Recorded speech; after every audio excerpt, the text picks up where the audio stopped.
Lagi-lagi NATO provokasi dunia, sebut Rusia bakal lancarkan senjata kimia di Ukraina.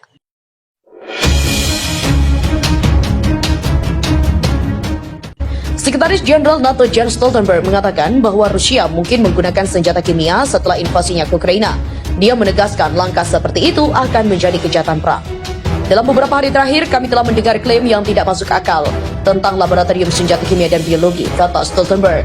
Stoltenberg menambahkan bahwa Rusia sangat bisa menciptakan dalih palsu untuk membenarkan apa yang dapat dibenarkan. Sekarang juga telah diklaim palsu dan ini dibuat harus tetap waspada karena ada kemungkinan bahwa Rusia sendiri dapat merencanakan operasi senjata kimia di bawah kebohongan yang dibuat-buat ini. Itu akan menjadi kejahatan perang. Dia menambahkan bahwa meskipun orang-orang Ukraina melawan invasi Rusia dengan berani, hari-hari mendatang kemungkinan akan membawa kesulitan yang lebih besar. Infrastruktur Ukraina dibuat hancur oleh serangan operasi khusus Rusia yang dikomandoi Vladimir Putin. Sejumlah foto tersebar menggambarkan kehancuran Ukraina. Kendaraan lapis baja Rusia perlahan juga bergerak maju di timur laut Kiev.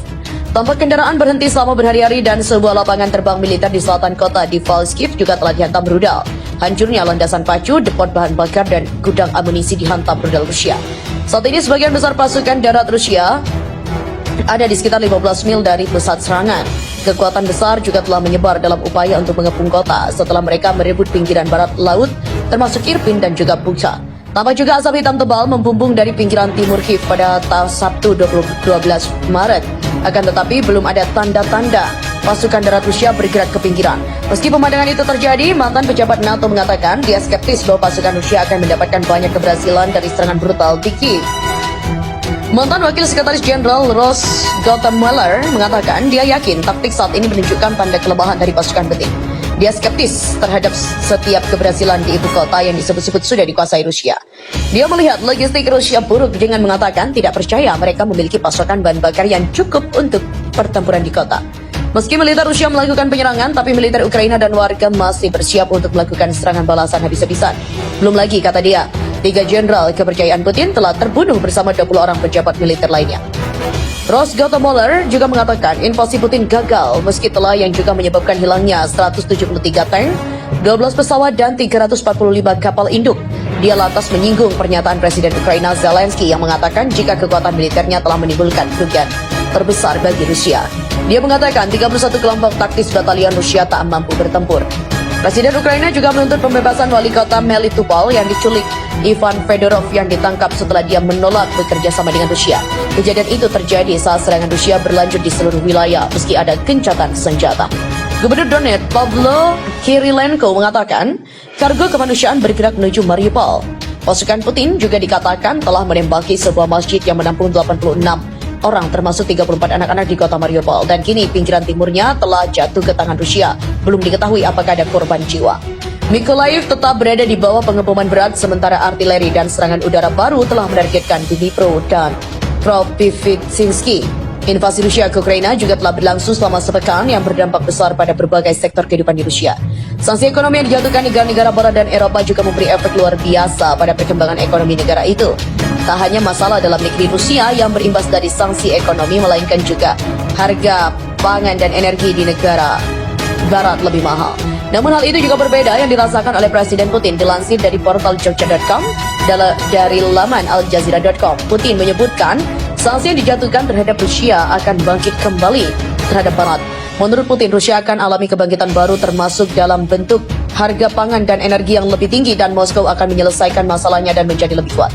Putin mengatakan tidak ada alternatif untuk apa yang disebut Rusia sebagai operasi militer khusus di Ukraina dan bahwa Rusia bukanlah negara yang dapat menerima kompromi kedaulatannya untuk semacam keuntungan ekonomi jangka pendek. Putin tetap percaya diri atas sanksi yang diberikan negara-negara Barat akan dikenakan dalam hal apapun, bahkan dalam mengatasi masalah kesulitan di masa lalu akan tetap bisa mengatasinya. Putin juga tetap percaya diri bahwa Rusia akan dapat menyelesaikan masalah, bahkan akan mengarah pada peningkatan kemerdekaan, swasembada dan kedaulatan bangsa. Sanksi ini akan dikenakan dalam hal apapun, kata Putin. Pada akhirnya ini semua akan mengarah pada peningkatan kemerdekaan, swasembada dan kedaulatan kami. Hal itu terungkap dalam pertemuan pemerintah yang disiarkan televisi 2 minggu setelah pasukan Rusia menginvasi negara tetangga Ukraina. Putin menyebut sanksi yang diberikan Barat pada Rusia membuatnya tegar menyikapinya, bahkan Moskow dapat menahan perang ekonomi melawan bank, bisnis dan juga oligarki.